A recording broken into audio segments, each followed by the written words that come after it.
Baik. Berkaitan dengan nilai-nilai Pancasila itu sebenarnya adalah akar ya, akar atau dasar dari kehidupan bermasyarakat ya. Jadi berkaitan dengan kehidupan bermasyarakat itu tentu akan berdampak secara nasional maupun secara internasional.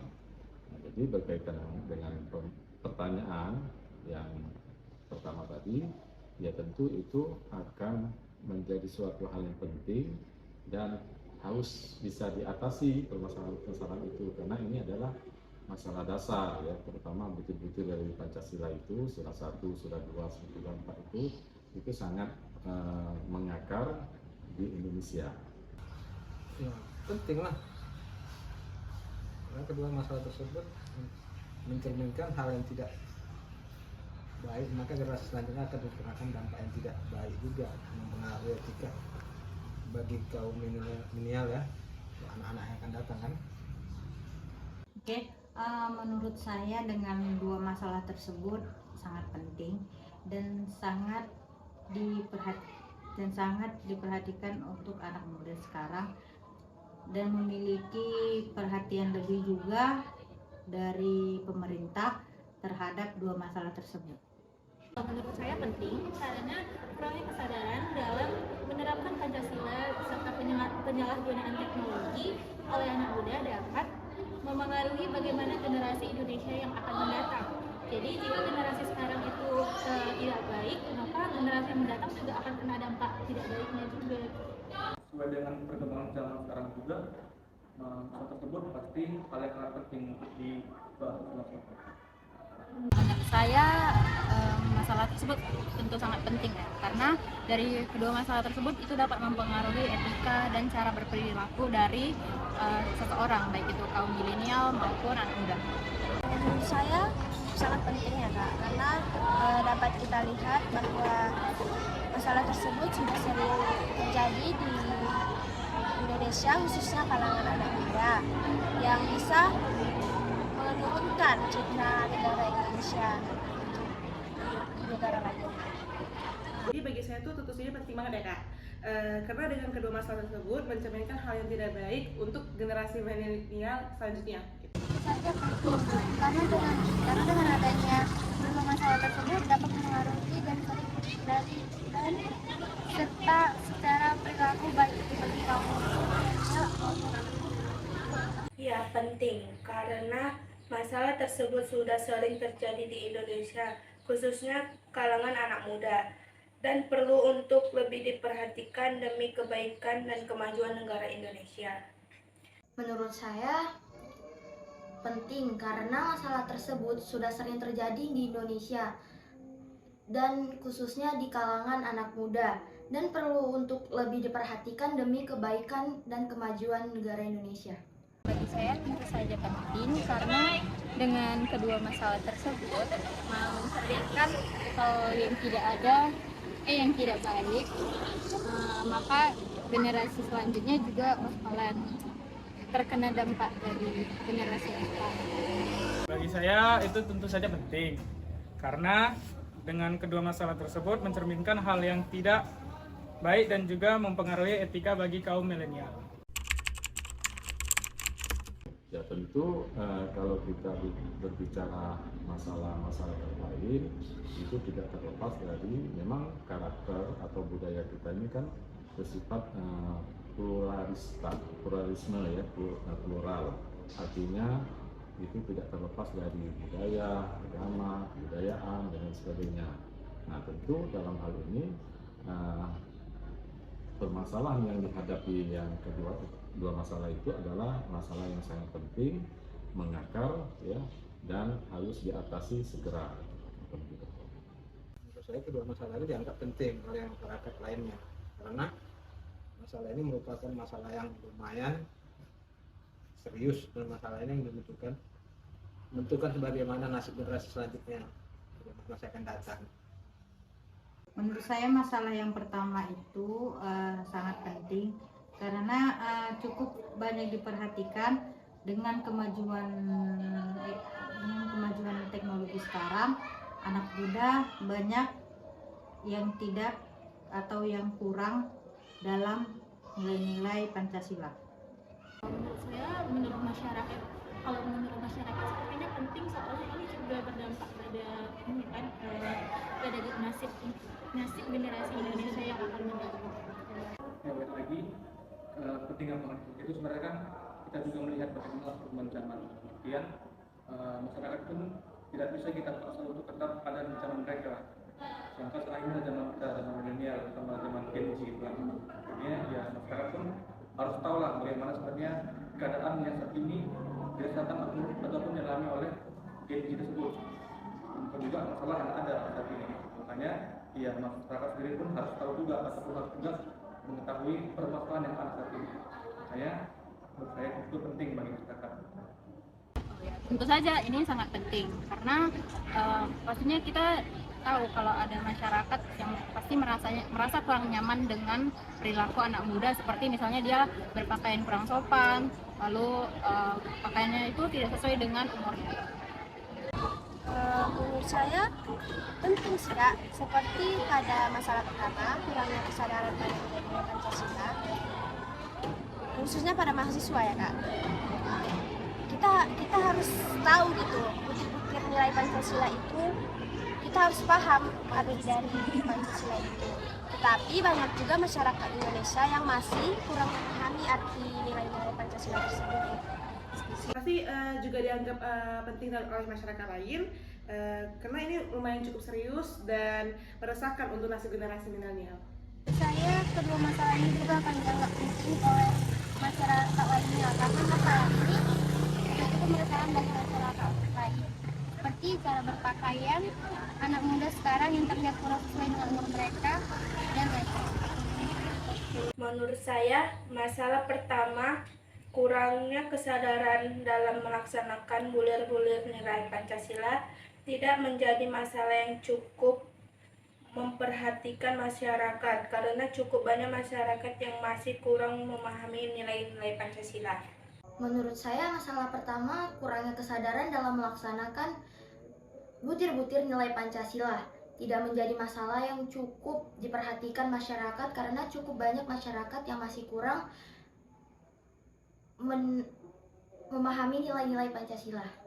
Menurut saya, kedua masalah ini dianggap penting oleh masyarakat lain karena masalah ini merupakan masalah yang lumayan serius dan masalah ini menentukan bagaimana nasib generasi depan. Saya kedua masalah ini juga dianggap penting oleh masyarakat karena masalah ini merupakan masalah yang lumayan serius dan cukup meresahkan untuk nasib generasi milenial. Nah, kalau masalah kebijakan dari dua masalah itu lebih bersifat kepada lokal. Dalam arti lokal itu adalah kalau di bidang pendidikan, karena Bapak kan berbicara apa yang Bapak tahu berkaitan dengan bidang pendidikan. Nah, kalau di bidang pendidikan di kurikulum PPD, ya, PPD itu adalah program pelatihan untuk guru untuk mendapatkan tunjangan sertifikasi. Nah, program PPD ini ada diselipkan ya, kurikulum yang namanya adalah kebinekaan. Jadi peserta PPD ya, yang notabene dari berbagai penjuru ya, dari barat, timur, selatan di Indonesia ini ditata dengan program namanya kebinekaan. Nah, program kebinekaan ini sebenarnya mengatasi pluralis itu, ya, plural itu. Nah, jadi sehingga tidak ada berbicara masalah kesukuan, masalah agama, ras, budaya, ya, semuanya Indonesia. Saat ini belum ada kebijakan untuk menangani masalah ini. Harus dibuat lah pokoknya. Kebijakan ini. Menurut saya solusi dari keduanya itu adalah dari keterkaitan anak muda zaman sekarang terhadap Pancasila atau nilai-nilai Pancasila yang terdapat dalam Undang-Undang Dasar 1945. Dan dengan mereka memperhatikan Undang-Undang Dasar tersebut, juga melihat lingkungan atau sekitarnya yang dapat dicontoh baiknya dan dapat dijauhi larangan atau perbuatan yang tidak baik. Menurut saya sendiri kayaknya masih belum ada upaya.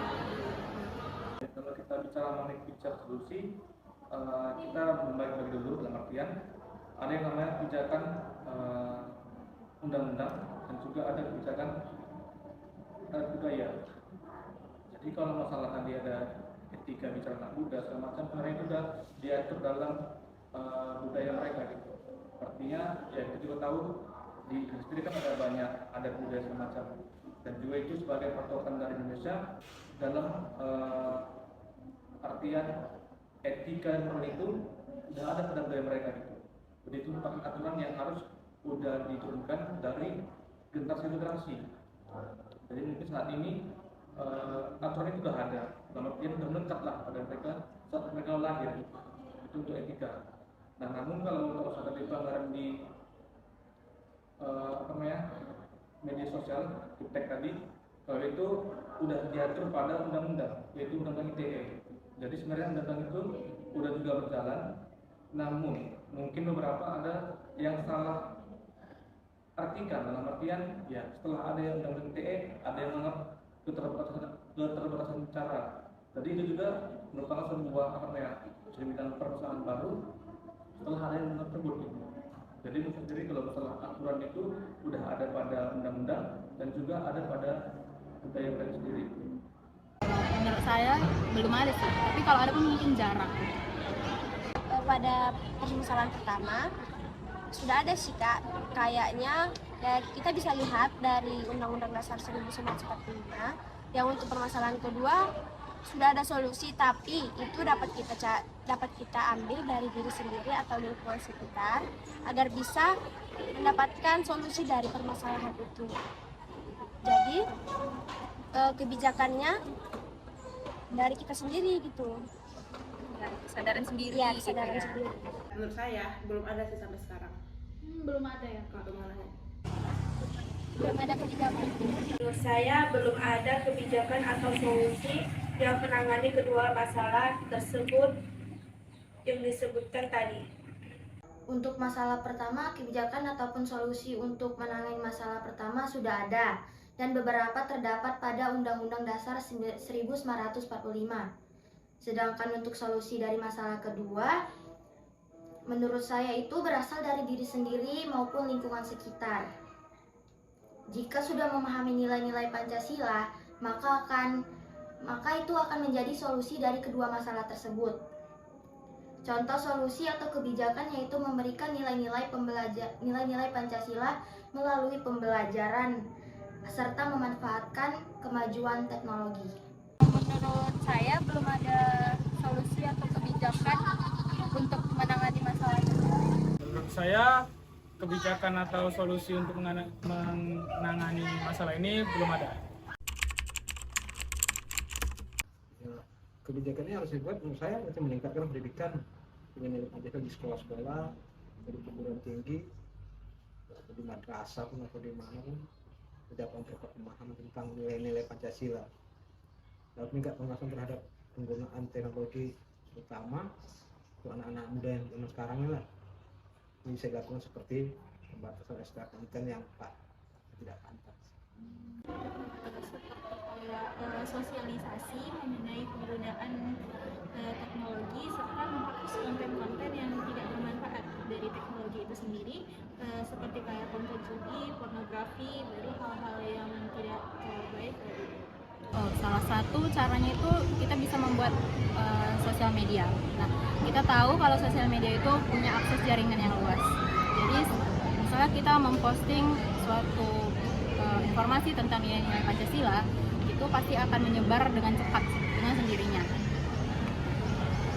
Jadi, dengan kecepatan internet tadi kan dapat membuat perubahan yang lebih baik dengan cepat juga. Yang harus dibuat itu menurut saya tuh membuat komunitas atau kelompok diskusi yang membahas nilai-nilai Pancasila dan dampak penyalahgunaan teknologi ini. Dengan adanya komunitas dan kelompok ini dapat menjadi forum untuk berbagai pengetahuan dan pemahaman yang lebih mengenai nilai-nilai Pancasila serta cara menghadapi tantangan yang muncul dari perkembangan teknologi ini. Membuat media sosial menjadi media yang dalam menegakkan nilai-nilai Pancasila, karena media sosial ini merupakan media yang sangat cepat penyebarannya. Jadi kita menyebarkan hal yang baik, maka penyebaran hal yang baik itu akan terjadi dengan cepat. Kebijakan yang harus dibuat menurut saya meningkatkan pendidikan nilai-nilai Pancasila di sekolah-sekolah perguruan tinggi. Ini dapat memperkuat pemahaman mereka tentang nilai-nilai Pancasila, lalu meningkatkan pengawasan terhadap penggunaan teknologi, terutama untuk anak-anak muda. Ini bisa dilakukan seperti pembatasan akses ke konten yang tidak pantas, yaitu membuat komunitas dan kelompok diskusi yang membahas nilai-nilai Pancasila dan dampak penyalahgunaan teknologi. Dengan adanya komunitas dan kelompok diskusi ini dapat menjadi forum untuk berbagi pengetahuan dan pemahaman yang lebih mengenai nilai-nilai Pancasila serta cara menghadapi tantangan yang muncul dari perkembangan teknologi. Kalau masalah keuntungan sudah jelas, masalah keuntungan itu ya kita memberikan suatu informasi dari kegiatan PPG untuk mata kuliah. Ini mata kuliah ini namanya, mata kuliah kependidikan itu lebih cepat menyebarnya ke masyarakat. Itu keuntungannya. Nah, mengapa lebih cepat menyebar ke masyarakat? Karena model pembelajaran untuk yang PPG ini lebih banyak kepada model pembelajaran online. Jadi kalau online itu dari berbagai tempat ya, dari Sumatera, dari Jawa, semua bisa ikut dalam kegiatan PPG ini. Sehingga ya, keuntungannya ya, lebih cepat informasi kebinekaan itu ya, yang nilai-nilai Pancasila itu ditanamkan. Barangkali berkaitan dengan kerugian, saya rasa tidak ada kerugiannya program ini ya. Hanya saja mungkin dikemas, dimodifikasi sehingga lebih bagus lagi. Kalau keuntungannya itu pasti ada, dan kalau kerugiannya juga itu pasti ada. Dimana kalau keuntungannya untuk masyarakat lain itu nilai Pancasila itu melalui pembelajaran di Indonesia tertinggi dilihat dari teknologi media yang sekarang. Dan kalau kerugiannya itu banyak yang menyalahgunakan kemajuan teknologi zaman sekarang, seperti mempergunakan media itu sebagai permainan online yang judi dan lain-lain. Kalau untuk keuntungannya mungkin ya dalam artian dari tahun 1945 kan Indonesia sudah punya yang namanya Undang-Undang Dasar. Itu menjadi dasar dari Undang-Undang Indonesia ke depannya. Dalam artian ya itu dasarnya akan muncullah beberapa amandemen segala macam, tapi sebenarnya tak pada yang berikut. Yang sini apa? Ada unsur Pancasila. Kan? Jadi yang menjadi penting di sini adalah hitungannya, walaupun saat ini ada perkembangan zaman segala macam, Indonesia tidak lagi kehilangan nilai mereka dari awal. Jadi jangan sampai karena perkembangan zaman nilai-nilai Pancasila yang sudah dibentuk dari pengawal kita dihilangkan, jangan sampai itu. Makanya dibentuklah undang-undang tadi yang ada di buat baru ini, yang undang-undang tadi. Tujuannya supaya ya jangan hilanglah undang-undang dibuat. Nah kemudiannya ya saat ini kita yang menyuarakan yang namanya kebebasan bersuara atau segala macam. Jadi misalnya sebagai Gen Z itu merasa ini dibatasi untuk ngomong gitu. Jadi kalau kalian lihat juga beberapa pasti ada yang bilang sekarang ini zamannya klarifikasi. Apa-apa dikit-dikit klarifikasi, dikit-dikit ngomong di internet klarifikasi gitu. Jadi bukan lagi zamannya yang langsung komunikasi langsung ke orang yang bukan. Jadi itu juga merupakan sebuah kerugian dalam artian yang harusnya kita bisa membuat hal lebih mudah dibuat jadi lebih ribet. Keuntungannya, masyarakat lebih banyak mengetahui arti dari nilai-nilai Pancasila tersebut. Tidak sembrono lah, artinya tidak sembarangan dalam melakukan sesuatu yang tidak bermanfaat gitu. kerugiannya masih banyak masyarakat yang masih menyalahgunakan. Seperti yang kita ketahui, pada zaman ini kan kemajuan teknologi sudah berkembang nih Kak. Jadi banyak masyarakat yang masih menyalahgunakan kemajuan teknologi tersebut untuk hal-hal yang tidak bermanfaat atau yang tidak perlu lah. Pasti ada. Keuntungannya yaitu masyarakat lebih paham nilai-nilai Pancasila melalui pembelajaran. Yang kedua, Indonesia tidak tertinggal dalam kemajuan teknologi. Dan masyarakat Indonesia memiliki kualitas yang dapat digunakan di dunia internasional.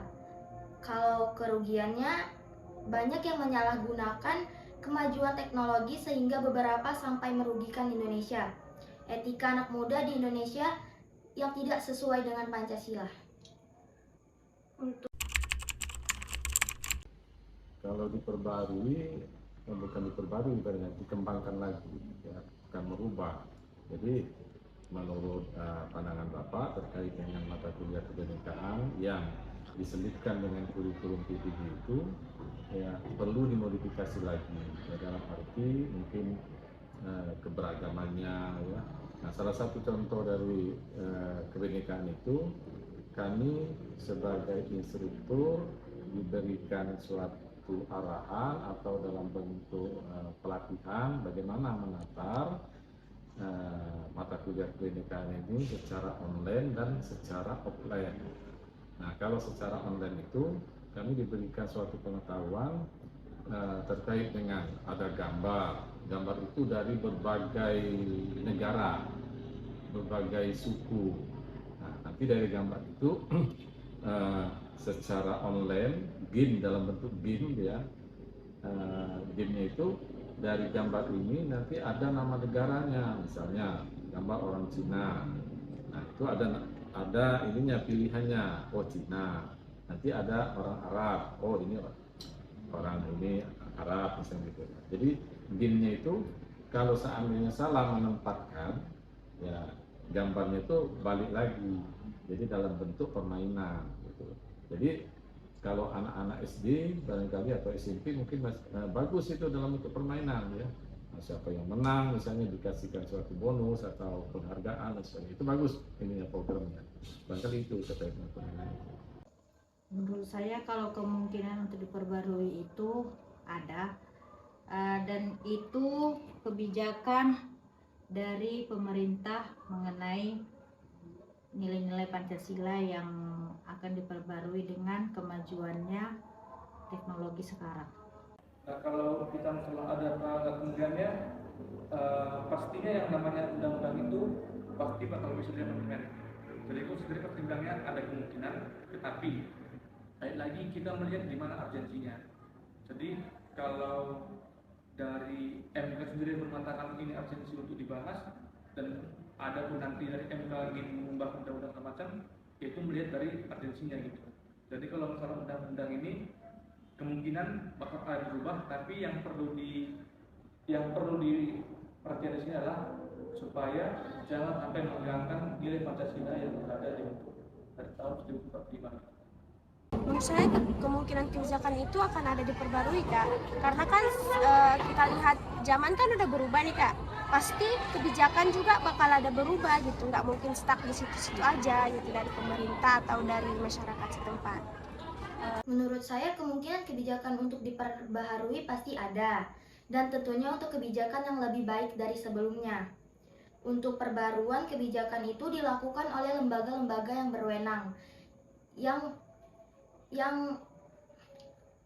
berwenang atas kebijakan peraturan-peraturan tersebut. Kalau diganti saya rasa enggak, tapi harus dimodifikasi. Nah, tetapi kalau bisa saran Bapak berkaitan dengan program itu lebih apa adanya, berkolaborasi saja. Nah, berkolaborasi itu artinya dari pimpinan, ya presiden, misalnya menteri, ya semuanya melaksanakan itu. Tidak hanya di dunia pendidikan, khususnya di guru, ya memang kalau di guru kan cepat juga menyebar. Tapi kalau hanya sampai ya, di guru mungkin perkembangannya tidak secepat kalau melembaga. ini kan hanya lembaga pendidikan. Nah, kalau bisa kan lembaganya lembaga pemerintah, lembaga pendidikan, lembaga hukum, semua lembaga dilibatkan di kurikulum terkait dengan kurikulum kebinekaan ini. Kalau diganti itu tidak mungkin karena banyaknya keterkaitan yang berhubungan yang berhubungan di masa sekarang, mungkin akan diperbarui dengan peminatan anak muda sekarang. Menurut saya kebijakan yang sudah ada kalau masih bisa diganti lebih baik diganti, mengikuti zaman, alur zaman. Menurut saya kebijakan yang ada lebih baik tidak diganti. Namun, jika diperbarui atau diperluas, bisa demi kebaikan negara Indonesia. Ini kan berkaitan dengan pluralistik tadi, ya. Tentu berkaitan dengan pluralisme ini berkaitan dengan ini suku agama tadi kan. Nah, ini masih menduga. Ada mungkin terkait dengan kesukuan ini, ya, kesukuannya sangat kental. Dia tidak mau bermasyarakat, ya, misalnya suku Dayak. Nah, suku Dayak itu kan lebih kepada kesukuannya, tidak mau berkolaborasi atau memasyarakat terkait dengan aspek, misalnya aspek pakaian, apalagi di Papua misalnya. Di Papua itu aspek pakaian tidak mempertimbangkan itu. Nah, mungkin dalam hal ini mungkin sulit dia untuk menerima berkaitan dengan kebinekaan itu. Kalau menurut saya mengenai segala pendapat itu, setiap masyarakat pasti mempunyai pendapat yang berbeda-beda atas keterpengaruhan nilai-nilai Pancasila terhadap perkembangan media sekarang. Sebenarnya kalau kita lihat dari kebijakan yang dibuat sama pemerintah saat ini, justru yang paling banyak merasa berbeda pendapat itu ya di Gen Z sendiri. Dalam artian kita harus serikan bahwasanya pengguna media sosial paling aktif kan di Gen Z juga gitu. Jadi kalau masyarakat yang umum gitu ya mungkin dalam artian orang tua lah ya, seperti beberapa mungkin belum terlalu baik lah menggunakan media sosial semacam. Dan juga Gen Z sendiri kan banyak dia yang etikanya kurang dalam bicara semacam. Jadi kalau yang merasa kurang setuju itu dia pasti lebihnya ke ingin kebebasan tadi gitu. Dia pasti searahnya. Makanya bagaimana mendapat kesadaran itu, ya seharusnya mereka juga dalam artian bisa menghormati sesama dia yang ada di Indonesia, sama mematuhi peraturan yang sudah menjadi keputusan bersama dari undang-undang itu. Jadi mungkin itu sih pendapat. Menurut saya pasti ada dong Kak. Perbedaan pendapat itu pasti sering kita temui di lingkungan sekitar atau di masyarakat mengenai permasalahan permasalahan ini ya. Seperti nilai-nilai Pancasila itu pasti banyak masyarakat yang sepertinya tidak perlu tahu arti dari nilai-nilai Pancasila ini. Tapi ada juga pendapat yang mengatakan bahwa setiap masyarakat harus tahu agar tidak melakukan yang tidak bermanfaat untuk yang bisa menjelekkan negara Indonesia. Menurut saya perbedaan pendapat mengenai kebijakan pasti ada dan semua masyarakat berhak berpendapat. Seperti contohnya untuk masalah kedua, ada masyarakat yang menganggap internet itu baik, namun masyarakat lain menganggapnya sebaliknya. Semua itu baik jika kita menggunakannya sesuai dengan aturan atau batasannya dan tidak menyampingkan nilai-nilai Pancasila. Barangkali kalau konteks kebinekaan ini ya kurikulum PPG, ya. Nah, tapi sudah menyebar itu di internet banyak berkaitan dengan kurikulum PPG itu, bagaimana strukturnya, bagaimana sistematiknya, lalu apa saja yang harus dilakukan berkaitan dengan PPG. Dan sekarang ini pun sudah angkatan ketiga PPG ini, angkatan ketiga untuk dalam jabatan, gitu. Nah, sehingga penyebarannya ya cukup masif ibaratnya ya. Semua guru ya yang seperti Bapak Tatar ini banyak guru yang berkaitan dengan ini, ada guru SD, SMP, SMA, semua yang berkaitan dengan pendidikan. Dan di akhir program itu wajib harus diberikan mata kuliah kependidikan itu. Gitu. Mendapatkan informasi itu kita bisa melakukan secara angket atau melihat dari peminat-peminatan anak muda sekarang, terlebih dari berita acara seperti koran atau media-media yang dapat kita lihat untuk kemajuan teknologi sekarang dan pengaplikasiannya dari anak muda sekarang. Kalau sekarang ini kan kita juga lihat baik lagi perkembangan ITR semacam kan lebih gampang kita mencarinya itu ya mungkin kita juga lihat dari kasus-kasus yang ada di sekitar entah di kampus pun terlihat ataupun di sekolah pun kita lihat bagaimana ya generasi sekarang pun udah nggak lagi sama gurunya gitu kan. Jadi kayak apa dia bilang, murid merasa udah terlalu bebas sehingga dia kalau berperilaku kepada gurunya itu semena-mena. Jadi ya situ juga lihat bahwa ada banyak peraturan. Kalau banyak kebebasan. Kalau dulu guru pasti kayak bebas aja untuk memperlakukan muridnya gitu kan. Sekarang lagi ada undang-undang yang ngatur. Nah itu ternyata membuat murid tersebut jadi nggak punya etika dalam memperlakukan pada gurunya gitu. Jadi kalau kasus tersebut ya dapat kita lihat seperti contoh kasus di murid juga lihat. Terus juga contoh kasus di media sosial, entah ada salah penggunaan sosial. Jadi itu lebih banyak penggunaannya pada anak muda sih sebenarnya. Zaman sekarang kan udah banyak nih Kak yang menggunakan HP Android. Jadi banyak juga media sosial yang sudah bisa kita akses, yang artinya kita bisa mencari informasi tersebut di media online selain dari media offline.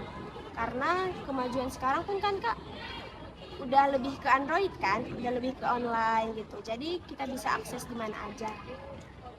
Kita dapat banyak memperoleh informasinya dari online. Namun kita harus mencari kebenarannya supaya tidak kemakan hoax. Dan kita bisa mencarinya dari media lainnya seperti media cetak. Contoh media cetak itu seperti koran ataupun majalah.